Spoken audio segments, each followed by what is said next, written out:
মুর্তজা ফল নাকি ইন্ডিয়াতে থাকবে না পারবে, কারণ পরবর্তী সিজনে তারা আইএসএল আসার পুরোপুরি ট্রাই ও বিগ আর পুরো ইন্ডিয়ান ফ্যান্স সবাই মিস করবে। Welcome to my channel Kolkata sports blog 007। Hi, সত্যি কি তাই? তো আজকে আমরা যেই টপিক নিয়ে আলোচনা করতে চলেছি সেটি হলো ফিজিক্স, কেমিস্ট্রি, ম্যাথমেটিক্স আলোচনা করব। All about transfers window episode 3। Ready? তো প্রথম প্লেয়ার বিজয় ভার্গেস, সে হচ্ছে ইন্টার কাশির প্লেয়ার ছিল। এবার তার 25 বছর বয়স, তার সেন্টার ব্যাক পজিশন, তাকে পাঞ্জাব নিতে চলেছে খুব শীঘ্রই। ভালো সাইনিং, আমার মনে হয় পাঞ্জাবের জন্য ভালো সাইনিং, কিন্তু তার চান্সেসও মানে পুরো কনফার্মেশন না, তার চান্সেস হচ্ছে 50%। আর এবার ইন্টার কাশিতে ভালো পারফরমেন্স দিয়েছে। তো সময় নষ্ট না করে তাড়াতাড়ি পরের প্লেয়ারে চলে আসি, সোহেল যোশী। আমি জানি না সোহেল যোশীর কী হলো, 23 বছর বয়সে একটি প্লেয়ার, হায়দ্রাবাদে ভালোই চলছিল দিনকাল, কিন্তু এবারে তাকে আই লিগ খেলতে যেতে হবে গোকুলাম কেরালা হয়ে। হ্যাঁ, তার চান্সেস বেড়ে গেছে, তার চান্সেস বেড়ে 87% দাঁড়িয়েছে। তো পরের প্লেয়ার হচ্ছে মোহাম্মদ উভেইস, জামশেদপুরে খেলতো, তাকে পাঞ্জাব টানার চেষ্টা করছে, এমনকি টেনেও নিয়েছে, অলমোস্ট টেনে নিয়েছে, মানে 90 থেকে 100% চান্স যে পাঞ্জাব টেনে নিয়েছে। লেফট ব্যাক, 26 বছরের, তো আমার মনে হয় ভালো সাইন। এবার পরের প্লেয়ার হচ্ছে মির্সাত কে মিচু। মির্সাত খুব ভালো গোলকিপার, কিন্তু এবারে নর্থ ইস্ট তাকে রিলিজ করে দিয়ে সে ডায়মন্ড হারবার জয়েন করতে চলেছে। মানে যারা আই লিগ 2-তে খুব ভালো পারফর্ম করেছে এবার আই লিগ খেলবে। তো আমার মনে হয় মির্সাত ভালো সাইনিং হতে পারে। এবং আরেকটা পরবর্তী নিউজ হচ্ছে সনি নডি। হ্যাঁ, মোহনবাগানের সেই শের, সেই চিতা, তো সে আসতে চলেছে ডায়মন্ড হারবারে। হয়তো এটা রিমার্স, কিন্তু এটা আসলে মোহনবাগান ফ্যান খুশি হবে, কারণ তাই সনি নডি ইন্ডিয়াতে ফিরছে। তো সময় নষ্ট না করে পরবর্তী প্লেয়ার সে হচ্ছে রাহুল বেকে। হ্যাঁ, ওকে নিয়ে আমি আগেও বলেছি। তো রাহুল বেকের চান্স হচ্ছে মোহনবাগানে কমেই গেছে, ইস্ট বেঙ্গলের চান্সটা একটু কমেছে, কিন্তু ব্যাঙ্গালোরের দিক দিয়ে রাহুল বেকে রিসাইনিং করার কোনো মতলব দেখা যাচ্ছে না। তার মানে এটা ভাবা যায় যে ইস্ট বেঙ্গলে আসতে চলেছে রাহুল বেকে, ঘরের ছেলে ঘরের টিমে ফিরবে। পরবর্তী প্লেয়ার গুরকিরাত সিং, চেন্নাইয়ের প্লেয়ার ছিল, তার উইদাউট ক্লাব যাওয়ার চান্সটা বেড়ে উঠেছে। 21 বছরের প্লেয়ার, জানি না এবার নাও যেতে পারে, রিউমার্স দেখা যাচ্ছে।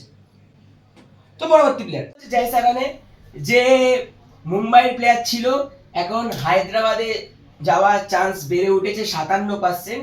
তো আমি জয়সারানেকে সেই বছর ধরে চিনি যেই বছর জয়সারানে গোল করে এটিকে কাপ জিতিয়েছিল। তো আমার জয়সারানেকে ভালো লাগতো, ডিফেন্সিভ মিডিও। হ্যাঁ, পরবর্তী প্লেয়ার হচ্ছে মন্দা রাও দেসাই। হ্যাঁ, ইস্ট বেঙ্গলের এক্স প্লেয়ার ছিল, আগের বার চেন্নাইতে খেলেছে। তো এবারে মন্দা রাও দেসাই উইদাউট ক্লাব যাওয়ার সম্ভাবনা বেশি। তো একটা প্লেয়ার যখন এখানে থাকে তখন ফাটবাজি না করে একটু ভালো করে খেলা উচিত, এখন তার ডাউনফলটা এখানে চলে এসেছে। যাই হোক, পরবর্তী প্লেয়ার কিয়ান নাসিরি। হ্যাঁ, এটা সেই কিয়ান নাসিরি যে ইস্ট বেঙ্গলের এগেনস্টে ডেবিউ ম্যাচে হ্যাটট্রিক করে ইস্ট বেঙ্গলকে হারিয়ে দিয়েছিল। তো হ্যাঁ, এই কিয়ান নাসিরি চেন্নাইয়ের প্লেয়ার ছিল। তো এটা লাস্ট আপডেট হচ্ছে মে মাসের 28 তারিখ ও উইদাউট ক্লাব যেতে পারে। জানি না কি হতে চলেছে, হয়তো চেন্নাইতে স্টে করবে, নয়তো উইদাউট ক্লাব চলে যেতে পারে। তো পরবর্তী প্লেয়ার হচ্ছে মুর্তাজা ফল ওড়িশার খুব ভালো ডিফেন্ডার ছিল। তো এবারে জানি না কি হয়েছে, রিউমার্স বেরাচ্ছে যে ওড়িশা মুর্তাজা ফলকে ছেড়ে দিয়েছে, আর মুর্তাজা ফল নাকি ইন্ডিয়াতে থাকবে না। তো বিগ ফর ইন্ডিয়া, কারণ মুর্তাজা ফল একটা ভালো ডিফেন্স আমার মতে। তো মুর্তাজা ফল না থাকায় মানে ওড়িশা আর পুরো ইন্ডিয়ান ফ্যান্স সবাই মিস করবে মুর্তাজা ফলকে। আচ্ছা, তো পরবর্তী প্লেয়ার হচ্ছে হালিচারান নাজারি, যে কিনা ব্যাঙ্গালোরে খেলতো লেফট উইং হিসাবে, 31 বছর বয়সী প্লেয়ার। সে নাকি জয়েন করতে চলেছে ডায়মন্ড হারবারে। হ্যাঁ, এবারে মনে হয় ডায়মন্ড হারবার ভালোই টিম বানাবে, কারণ পরবর্তী সিজনে তারা আইএসএল এ আসার পুরোপুরি ট্রাই নেবে, পুরোপুরি। হ্যাঁ, তো পরবর্তী প্লেয়ার ধীরাজ সিং মোহনবাগানে থাকার চান্স অতটাও নেই, ও যাচ্ছে ডায়মন্ড হারবারে। তো ভালো, কারণ আমার মনে হয় বিশালকে থাকাকালীন ধীরাজ সিং অত চান্স পায় না। ধীরাজ সিং যথেষ্ট ভালো গোলকিপার, তো ভালো ট্রান্সফার। তো তারপরে আপডেট হচ্ছে সাউল ক্রেসপোকে নিয়ে। সাউল ক্রেসপো জামে আদর খেত ইস্ট বেঙ্গলে, আমার মনে হয় সিঁড়ি থেকে পড়ে হ্যামস্ট্রিং ধরে যাচ্ছে, যা খুশি হতো। তো জানি না ইস্ট বেঙ্গল ফ্যান আমাকে গালাগাল দিতে পারে, কিন্তু জামাই আদর খেত, এখন সেই জামাই যাচ্ছে হচ্ছে ইন্টার কাশিতে। জানি না কেমন পারফরমেন্স করে, ভালো করতে পারে খারাপ। তো পরবর্তী প্লেয়ার হলো হচ্ছে আমাদের বিক্রম প্রতাপ সিং। সে ইস্ট বেঙ্গলে জয়েন হওয়ার সম্ভাবনা বেশি না, এমন হাইপ করছি না ইস্ট বেঙ্গলকে। তো বিক্রম প্রতাপ সিং এর সম্ভাবনা হচ্ছে 40 থেকে 60%। তো আশা করছি বিক্রম প্রতাপ সিং আসলে রাইট উইং এর সমস্যাও মিটবে, কিন্তু বিষ্ণু আছে রাইট উইং এ, সেটা নিয়ে চাপ নেই, কিন্তু দেখা যাক। তো পরবর্তী প্লেয়ার রিচার্ড সেলিস, যাকে ইস্ট বেঙ্গল রিলিজ করে দিয়েছে, এটা কনফার্ম নিউজ। হ্যাঁ, তো thank you Richard Sellis for coming. তো এবারে চলে আসি কটা বিদেশি নিউজে। ফার্স্টেই চলে আসি অ্যান্টোনিও গ্রিজম্যান। সে 2027 অব্দি অ্যাটলেটিকো দি মাদ্রিদ সাইন করে দিয়েছে।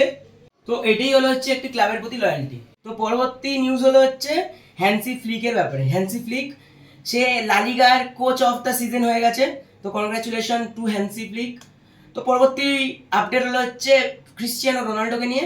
রোনাল্ডোকে মানে আল নাসর বলছে যে রোনাল্ডোকে সাইন হয়তো করিয়ে নেবে নিউ ডিলে।